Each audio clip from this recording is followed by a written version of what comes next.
Hello मेरे प्यारे बच्चों, आज आप लोगों के लिए एक बहुत अच्छा सा छोटा सा नन्हा सा मुन्ना सा बहुत प्यारा सा बोर्ड एग्जाम के लिए अंकित प्रश्न लेकर आया हूँ जो ऑस्मोटिक प्रेशर यानी प्रश्न दाब से अंतर्गत आता है। ये बहुत बार एग्जाम में आपके पूछा जा चुका है, बहुत इंपॉर्टेंट है। आपको ये हूबहू ऐसे same to same board exam में देखने को मिल सकता है, ठीक है।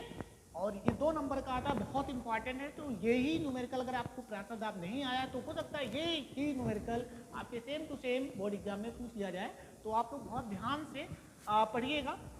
इसमें आपको देखिए क्या दिया है, 27 डिग्री सेल्सियस ताप पर यूरिया 5% W/B जलीय विलयन का प्रेशर दाब ज्ञात कीजिए। प्रॉब्लम ये आती है कि जैसे बच्चों को दे दिया जाता है 5%, अब उसके दिमाग में आता है तो 5% है क्या, मतलब यहाँ पे 5% जो दे दिया गया वो मतलब क्या है, मतलब हम इसे ग्राम में रख के क्या करना है, कैसे करना है, आप सारा कुछ हम आपको बताने वाले हैं।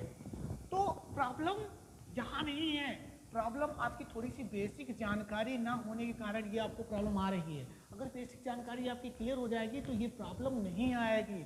पहली बात, आपको जब भी आपको अंकीय प्रश्न लगाने को आए, अंकीय प्रश्न बोले तो आप लोग पहले का काम करेंगे, पहले उसका फार्मूला लिखेंगे। तो प्रेशर दाब के लिए फार्मूला होता है पीवी बराबर ENRT, ये सदाबहार सूत्र है। यहाँ पे पीवी बराबर NRT आपसे पूछ रहा है प्रेशर दाब ज्ञात करिए, तो पहले आप P बराबर NRT अपान B कर लेंगे, मतलब इसको भेजेंगे तो इधर बटे में आ जाएगा। अब आपको ध्यान देना होगा कि N बराबर होता है W/M, यानी मोल निकालने के लिए N की जगह पर W/M रख सकते हैं। तो यहाँ से आएगा W/M RT इंटू V, ये आपका फाइनली फार्मूला आ गया जिसके द्वारा हम इसको सॉल्व करने वाले हैं, ठीक है। तो आपको 5% दिया है W/B, मतलब 5% भार घुला है किसमें, V में। किसमें घुला है, 100 ml आयतन में, यानी यहाँ पे B की वैल्यू भी दिया है और W की वैल्यू भी दिया है, कंफ्यूज नहीं होना है।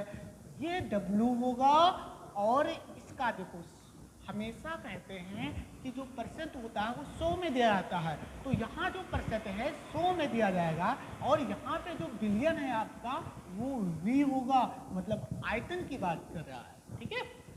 5% W/B मतलब 100 ml बिलियन में 5% विलय, ठीक है, मतलब 5 ग्राम विलय। तो क्लियर हो गया होगा। W की वैल्यू यहाँ से क्या दिया है आपको, तो आपको बताया गया कि जो परसेंट में दिया जाएगा वो W की वैल्यू होगी। तो इसकी वैल्यू कितनी दी गई बेटा, 5 ग्राम दी गई है, ठीक है।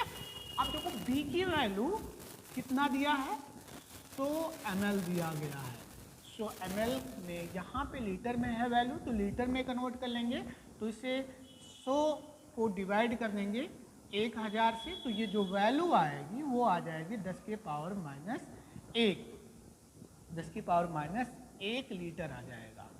कितना आ रहा है बेटा, 10 की पावर माइनस 1 लीटर, या आप इसे लिख सकते हो 0.1 लीटर, ये वैल्यू आ रही है, ठीक है, 0.1 लीटर। ये किसकी वैल्यू आ गई, B की वैल्यू आ गई।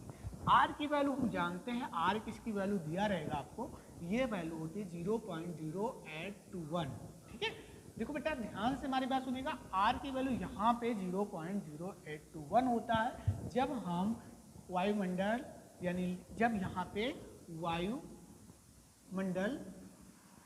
वायुमंडलीय लीटर और मोल इनवर्स केल्विन इनवर्स में बात करते हैं, तो मतलब जब ये इकाई मात्रा इकाई लेते हैं तो वहाँ पे R की वैल्यू 0.0821 लेना होगा। लेकिन जब आपने थर्मोडायनामिक्स या फिर आपने क्लास 11 में गैसीय समीकरण में पढ़ा था तो वहाँ पे जूल में रखना होता था, ठीक है, यानी वहाँ पे हमें जो जूल, जब थर्मोडायनामिक्स पढ़ रहे थे सॉरी, तो वहाँ पे जूल में रखना होता था, तो वहाँ पे 8.2 लेना पड़ता था, ठीक है, तो वो जूल था। यहाँ पर क्या है, यहाँ पर वायुमंडलीय लीटर है, तो ये आप ध्यान रखेंगे, ये आपको ध्यान रखना होगा कि ये वैल्यू रखना होगा।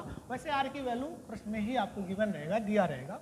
अब आपको B की वैल्यू पता चल गई, T की वैल्यू यहाँ पे 27 डिग्री सेल्सियस है। अब बेटा टी की वैल्यू यहाँ पे 27 डिग्री सेल्सियस है, इसे कैल्विन में चेंज करें और आप जानते हो कि कैल्विन में चेंज करने के लिए 273 को ऐड कर देते हैं, तो ये पूरे आ गया 30 हो जाएगा। अब इन सभी की वैल्यू को हम क्या करेंगे, फार्मूले में, इस फार्मूले में रख देंगे। तो T बराबर W की वैल्यू जो है वो है 5 ग्राम, आप 5 ग्राम आराम से, और फिर R की वैल्यू यहाँ पे 0.0821 ये रखेंगे। T की वैल्यू यहाँ से रखेंगे 300 और V की जो वैल्यू होगी वो होगी 0.1 होगी, ठीक है, 0.1 होगी।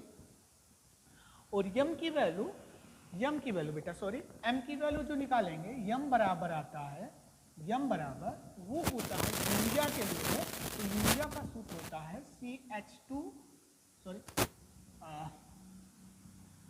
NH2CO NH2। तो इसका जो मोलर द्रव्यमान होता है ये आपको दिया रहेगा वैसे, तो ये नाइट्रोजन का 14 और 2 हाइड्रोजन का 16, 16 दूना 32 और 32 और 16 48 और कार्बन का 12 यानी 60, यानी यहाँ से 60 आ गया। तो यहाँ पे आप आराम से ऐसे 60 कर देंगे, सॉल्व कर लेंगे, आपको वैल्यू मिल जाएगा। यहाँ आप देख पा रहे 0 से 0 अभी तो ये 30 है और ये 6 करके यानी ये वैल्यू आ गई 5। अब देखो ये 5 है, अब इसे आप लिख सकते हो, यहाँ पे आप देख रहे हो पॉइंट, ठीक है, तो यहाँ पे पॉइंट लगा है, इसे आप लिख सकते हो P बराबर 5 गुणे 0.0821 गुणे 5 बटे, इसे लिख सकते हो 10 के पावर माइनस 1, ठीक है, 0.1 को लिख सकते हो 10 के पावर माइनस 1। देखो बचा हम 25, यानी ये 25 हो गया 25। अब इसे आप ऊपर ले जाओगे तो ये प्लस में आ जाएगा, तो यहाँ से आप ये प्लस में आ जाएगा, तो ये आप इसको गुणे 0.081 गुणे 10 के पावर 10 हो जाएगा, 10 के पावर 10, ठीक है। तो यहाँ से आपने सॉल्व किया 25 में 0.081, अब यहाँ से सॉल्व कर लेंगे, कि देखो ये 0 से, ये बेटा ध्यान दीजिएगा, इस 0 से ये पॉइंट है, अगर 0 पॉइंट को इस साइड जाएंगे तो यहाँ से 0 कैंसिल हो जाएगा और 1 का बच्चे कुछ होता नहीं है। तो अब आ गया आपके पास 25 गुणे, ठीक है, 0.821।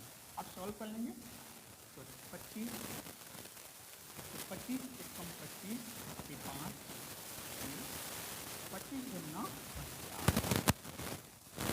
50 और 2 हासिल आ गया 52 के होगा 2 और 25 अट्ठे 200 और 200 और 5 हासिल कितना हो गया 205, यानी ये वैल्यू आ रही है 205 आ रही है, ठीक है। अब देखो कितने अंक के बाद लगे हैं, 3 अंक के बाद, तो यहाँ 1 2 3 यानी यहाँ से लगा देंगे 20.525। ये क्या आ रहा है, ये आ रहा है एटीएम में, कितना आ रहा है 20.525 एटीएम आ रहा है। तो आई होप ये चीज़ें आपको एकदम क्लियर हो गई होंगी, आपको एकदम समझ में आ गया होगा कि कैसे हम इसे सॉल्व किए हैं। तो ये वैल्यू आ रही है 20.8, ये आ रहा है P की वैल्यू आ रही है।